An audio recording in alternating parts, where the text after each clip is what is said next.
प्यारे बच्चों नमस्कार। कैसे हैं आप? मैं उम्मीद करती हूँ आप कुशल मंगल होंगे। ऑनलाइन हिंदी शिक्षण में आपका स्वागत है। मैं हूँ नर्मदा ठाकुर, जिला मंडी, हिमाचल प्रदेश। आज हम जया जादवानी द्वारा रचित कविता यह सबसे कठिन समय नहीं, इसकी विस्तृत जानकारी प्राप्त करेंगे। तो चलिए बच्चों देखते हैं। आइए बच्चों, सर्वप्रथम हम कविता का सार पढ़ लेते हैं। यह सबसे कठिन समय नहीं। जया जादवानी द्वारा रचित कविता यह सबसे कठिन समय नहीं एक प्रेरक रचना है। इसके माध्यम से जया जादवानी ने मनुष्य को बताया है कि यह समय जो अभी चल रहा है वह कठिन नहीं है। वर्तमान समय को सबसे कठिन समय नहीं कहा जा सकता, क्योंकि अभी भी चिड़िया की चोंच में तिनका दबा है जो उसका सहारा है। अपने इसी सहारे के साथ वह उड़ने के लिए तैयार है। बच्चों, झड़ती हुई पेड़ की पत्तियों को थामने के लिए एक हाथ आगे आया हुआ है। यह हाथ प्रत्येक स्थिति में उसका साथ देने को तैयार है। रेलवे स्टेशन पर अभी भी बहुत भीड़ है, क्योंकि अभी भी एक रेलगाड़ी अपने निश्चित स्थान पर जाने के लिए तैयार है। ऐसे ही किसी स्थान पर कोई किसी की प्रतीक्षा कर रहा होगा। प्रतीक्षा होता है इंतजार। वर्तमान समय भी कोई ना कोई किसी को कह ही देता है कि जल्दी से आ जाओ, अब सूर्य के अस्त होने का समय आ चुका है। सूर्य अस्त होने वाला है। बच्चों, आपकी बूढ़ी नानियों द्वारा या दादियों के द्वारा आपको प्रेरक कहानियाँ सुनाई जाती हैं। जया जादवानी जी उन्हीं कहानियों की बात कर रही हैं। अभी भी बूढ़ी नानी के द्वारा सुनाई जाने वाली कहानियों के आखिरी हिस्से में कहा जाता है, विश्व के सभी बच्चों को अभी भी याद आती है कि अंतरिक्ष के उस पार से एक बस आएगी जो वहाँ के बचे हुए लोगों की शुद्ध बुद्ध लेकर आएगी। वर्तमान समय कोई कठिन समय नहीं है। हमें इससे डरना और हारना नहीं चाहिए। कठिन समय समझकर हमें हार नहीं माननी है, अपने कार्य को पूरा करना है बच्चों। चलिए बच्चों, अब कविता की व्याख्या कर लेते हैं। यह सबसे कठिन समय नहीं, यह सबसे कठिन समय नहीं। अभी भी दबा है चिड़िया की चोंच में तिनका और वह लड़ने की तैयारी में है। प्रसंग है बच्चों इसका।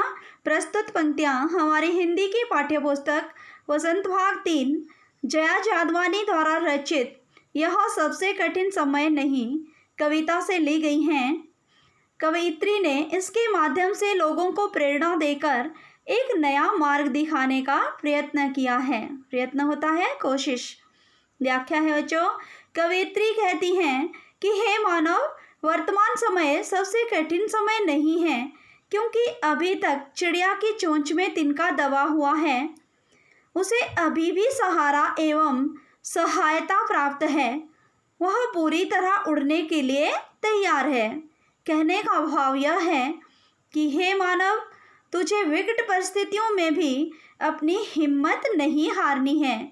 चिड़िया की भांति तिनके के रूप में सहारा प्राप्त कर आगे बढ़ने के लिए पूर्ण रूप से तैयार रहना है। अगला पैरा है बच्चों। अभी भी झड़ती हुई पत्ती थामने को बैठा है हाथ एक। अभी भी भीड़ है स्टेशन पर। अभी भी एक रेलगाड़ी जाती है गंतव्य तक, जहाँ कोई कर रहा होगा प्रतीक्षा।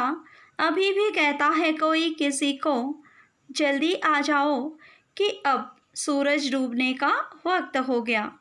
व्याख्या है बच्चों इसकी। कवयित्री लोगों को प्रेरणा देती हुई कहती है कि अभी भी पेड़ों से जो पत्तियां झड़ रही हैं, उन्हें थामने के लिए नीचे एक हाथ बैठा है। अर्थात गरीब और असहाय लोगों की सहायता के लिए अभी भी दयावान लोग अपने हाथ उठाए हुए हैं। स्टेशनों पर अभी भी भीड़ बनी हुई है। एक रेलगाड़ी इस समय भी अपनी मंजिल पर जाने के लिए तैयार है, जहां इसमें बैठे लोगों का कोई इंतजार कर रहा है।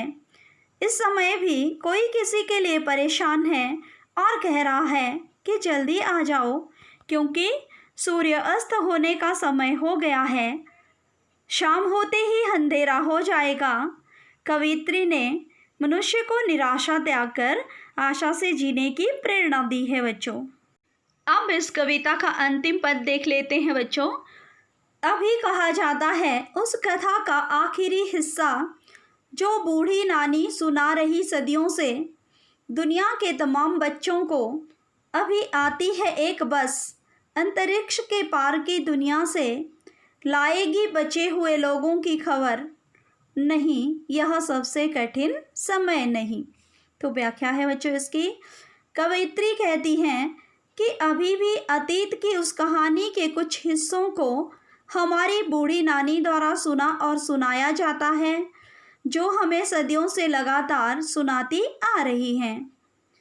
अभी एक बस आने वाली है जो अंतरिक्ष के दूसरे किनारे से आएगी। वह दुनिया भी अनोखी एवं निराली है। वह बस आसमान के उस पार की दूसरी दुनिया से जीवित बचे हुए लोगों की सूचना लाएगी। यह कहा जा सकता है कि वर्तमान समय सबसे कठिन एवं जटिल समय नहीं है बच्चों।